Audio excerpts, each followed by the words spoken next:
నిన్నటిదాకా చక్కగా పేదలు తమ దగ్గరకు వస్తే వైద్యం చేశారు,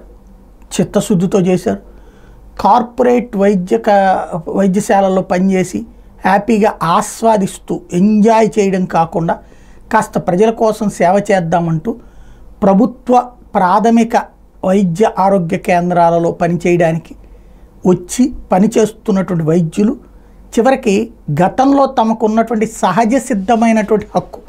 ప్రభుత్వ వైద్యశాలల్లో పనిచేస్తూ ఉండటం వలన లభించినటువంటి ఒక సహజ సిద్ధమైనటువంటి ప్రమోషన్ హక్క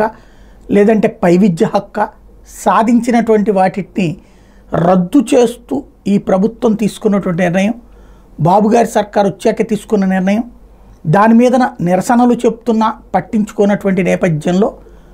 చర్చలు పదే పదే డ్రమటైజ్డ్గా ముగుస్తున్నది తప్పించి వాస్తవం తేలనటువంటి నేపథ్యంలో ఇక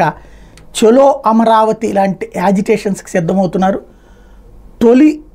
జన ఉద్యమం, తొలి డాక్టర్ల ఉద్యమం అన్నటువంటిది ఇప్పటికైనా దీనికి శాశ్వతమైనటువంటి పరిష్కారం, వాళ్ళకి ఆ హక్కుల్ని కల్పించడం, వాళ్ళకి ప్రత్యేక అలవెన్స్ ఇస్తారు ఏదైతే ఏజెన్సీ ప్రాంతాల్లో పనిచేస్తారు అది. అట్లాగే ఈ పై సీట్లలో వాళ్ళకి కోట, ఇన్ సర్వీస్ కోట అన్నటువంటి విషయంలో సీరియస్గా దృష్టి సారించి ఒక సొల్యూషన్, ఎమికబుల్ సొల్యూషన్ దిశగా అడుగులు వేయాల్సి ఉంది లేదా పోరాటం ముందుకెళ్తుంది.